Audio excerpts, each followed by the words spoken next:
In this video, I'm going to offer you some do's and don'ts for how to talk with someone during their times of grief. Now, I don't know about you, whether you've experienced loss in your own life and you've experienced people saying some silly things to you or have done some unhelpful things, or if you're a person watching this video that has someone in your life that is going through a great time of grief and loss, and you feel this pressure and this desire to want to have the right thing to say and to want to minister to them in the best way, and that's great. But I want to make sure that we all think about some of the practical do's and don'ts because we can really make some silly errors in this situation. Primarily because we put this pressure on ourselves to feel like we have to have the perfect thing to say to someone who's sad, or to have the best and the perfect response to a need that needs to be met. And the reality is, there is no perfect formula.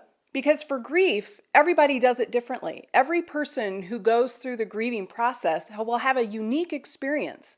Some people will move through certain stages of grief at a different pace. Some will get stuck for quite a while in one stage. It's a unique experience. So as a person that wants to walk alongside someone in grief, you need to make sure that you pay attention to some of these do's and don'ts so you can be the best friend to them that you can be in their time of need. So here's the first do. Be a good listener. This is the best thing that you can do when you walk with someone who's going through grief. What they really want is someone just to be with them and someone who's willing to listen. So here's what I mean by that. When you sit down with someone, just let them talk. Let them tell you where they are in that very moment, how they're feeling, how they're thinking, because it's a moment by moment, hour by hour thing with people. Let them tell you where they're at. Pay attention and listen to what they're expressing and what stage of grief they might be in. I'll have the stages of grief linked for you here in this article, but I think it's important for you to know, just be a good listener. Just being there, just your presence is helpful to them because they don't want to be alone. They're feeling lost, they're vulnerable, they're sad, so just your mere presence is helpful to them. And be a good listener. Just let them talk and you just listen for where they are and what needs may come up as you're listening to them. Here's a don't. Don't feel like you need to have an answer for everything. As you're sitting there letting them talk and as they're sharing, don't feel like you have to have some response, some Bible verse to combat what they're saying. Don't feel like you need to correct them if they're expressing anger toward God.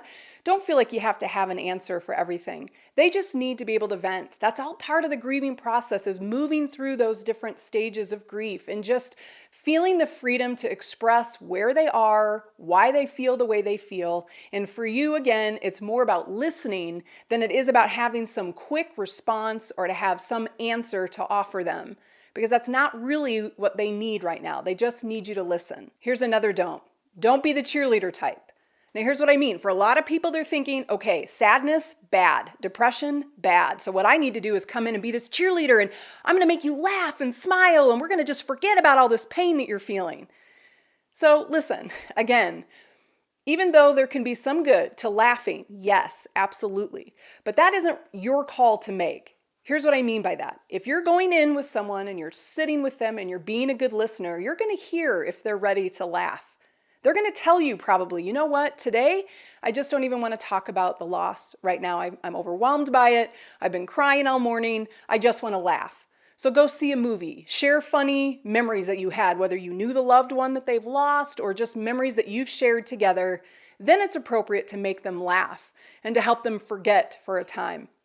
But it isn't your job or your call to make that you walk in determined to make them smile and laugh if that's not what they want to do.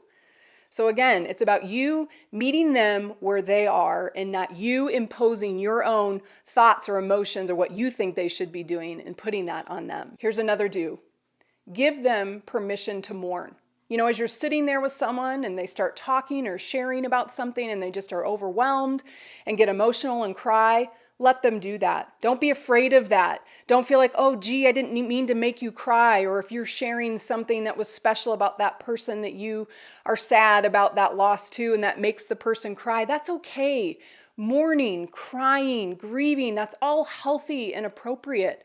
Cry with them if you can, but give them permission to just let it out. Let it be whatever it is for them in that moment, and be okay to just sit there and let them have the moment of crying or feeling overwhelmed and just sit there with them Hold their hand, put your arm around them. Just being there in that moment can be helpful. Here's another don't. Don't offer cliches or just start throwing Bible verses at someone.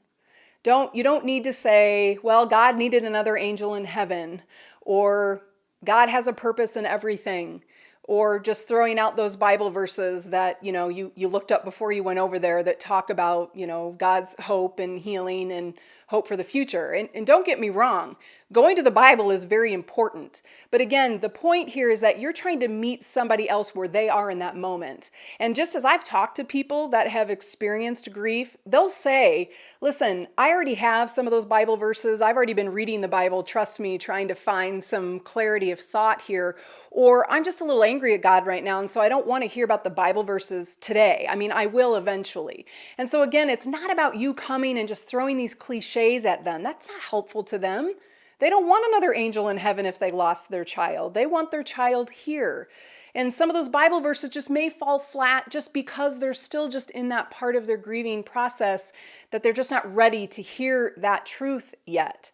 So again, it's not your job to feel like you got to throw these things or have those answers, but to just sit with them, listen to them, talk with them.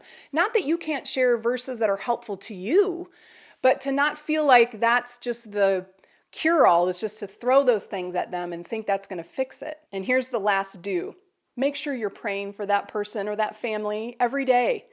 This is what's hard. When people go through a crisis, everybody, moths to a flame, we all congregate and we want to be there in those moments, and it's intense and it's just you're helping them and all these things. But then after a couple of weeks and the funeral has happened and people are starting to go back to normal life, well, now everybody's kind of going away. And those people are just beginning their process of grief and mourning. That's when they need you.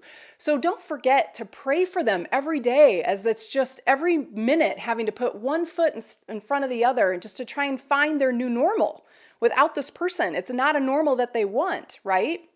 So the more you're praying for them and thinking about them, not only praying for them to just have God's peace, but also to pray for you to have wisdom and insight into how you could be helpful to them. So listen, these are just a couple of do's and don'ts.